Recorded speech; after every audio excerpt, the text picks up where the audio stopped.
Office আর শুধুমাত্র কাজের জায়গা নেই, ধীরে ধীরে তা মানুষের আবেগ, ক্লান্তি আর ব্যক্তিগত জীবনেরও অংশ হয়ে উঠেছে।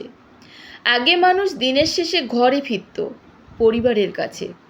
আর এখন অফিস যেন ঘর পর্যন্ত পৌঁছে গেছে। ফোন, মেল, অনলাইন মিটিং সব মিলিয়ে কাজের সময়ের আর কোনো নির্দিষ্ট সীমা নেই। ফলে মানুষ তার জীবনসঙ্গীর চেয়ে অনেক বেশি সময় কাটাচ্ছে সহকর্মীদের সাথে। আর এখানেই তৈরি হচ্ছে আবেগের নতুন সম্পর্ক। বিভিন্ন আন্তর্জাতিক সমীক্ষা বলছে প্রায় 40% চাকরিজীবী কোনো না কোনো সময়ে সহকর্মীর সাথে সম্পর্কে জড়িয়ে জীবনসঙ্গীকে প্রতারণা করছেন। এই সংখ্যা শুধু পরিসংখ্যান নয়, বরং আধুনিক সমাজের এক গভীর মানসিক সংকটের প্রতিচ্ছবি। অফিসে প্রতিদিন একই মানুষের সঙ্গে কাজ করতে করতে এক ধরনের মানসিক ঘনিষ্ঠতা তৈরি হয়। একসাথে চাপ সামলানো, রাত জাগা, ব্যর্থতা বা সাফল্য ভাগ করে নেওয়া এসব মানুষকে খুব দ্রুত কাছাকাছি এনে দেয়।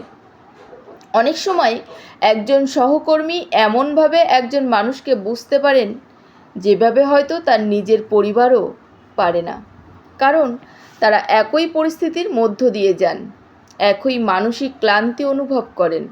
ফলস্বরূপ বন্ধুত্ব ধীরে ধীরে আবেগে বদলে যায়।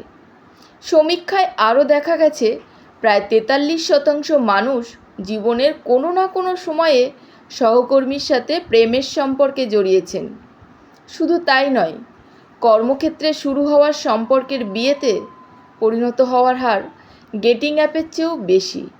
কারণ অফিসে মানুষ একে অপরকে খুব কাছ থেকে দেখার সুযোগ পায়।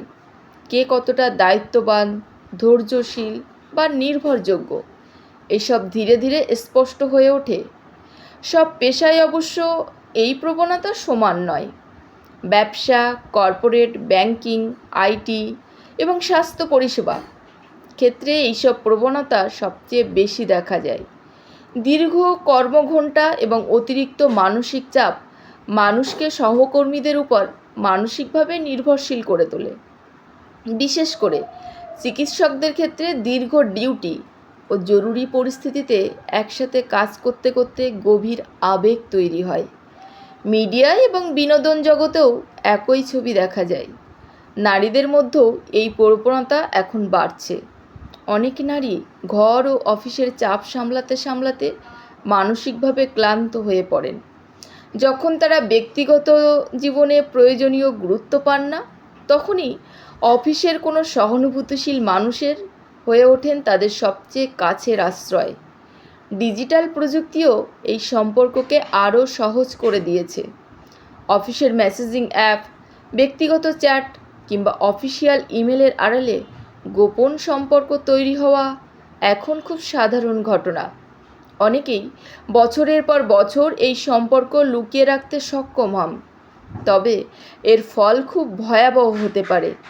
অফিসের সম্পর্ক প্রকাশ্যে এলে তা শুধু গসিপে সীমাবদ্ধ থাকে না, অনেক সময় কেরিয়ারও নষ্ট হয়ে যায়। কিছু সংস্থা সহকর্মীদের মধ্যে সম্পর্ককে কঠিনভাবে নিরুৎসাহিত করে। ধরা পড়লে চাকরি হারানোর ঘটনাও ঘটে।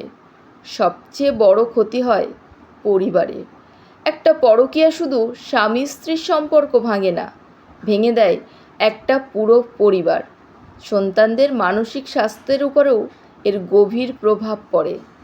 বিশ্বাস একবার ভেঙে গেলে তার সহজে ফিরে আসে না। তবে এটাও সত্য, সব অফিসের সম্পর্ক খারাপ নয়। অনেক সম্পর্ক সত্যিকারের ভালোবাসার থেকেও জন্ম নেয়। কিন্তু সমস্যা তখনই হয় যখন আবেগ দায়িত্ববোধকে হারিয়ে দেয়। আজকের এই ব্যস্ত জীবনে মানুষ ভীষণ একা, আর সেই একাকিত্ব থেকেই অনেক সম্পর্কের শুরু হয়। কিন্তু প্রতিটা আবেগেরও সীমা থাকা প্রয়োজন, কারণ সম্পর্ক শুধু ভালো লাগার উপর দাঁড়িয়ে থাকে না, সম্পর্ক দাঁড়িয়ে থাকে বিশ্বাস, দায়িত্ব এবং আত্মনিয়ন্ত্রণের উপর। আধুনিক কর্মজীবনের এই বাস্তবতায় তাই সবচেয়ে জরুরি হলো নিজের আবেগকে বোঝা এবং ব্যক্তিগত পেশাগত জীবনের মধ্যে একটা সুস্থ দূরত্ব বজায় রাখা।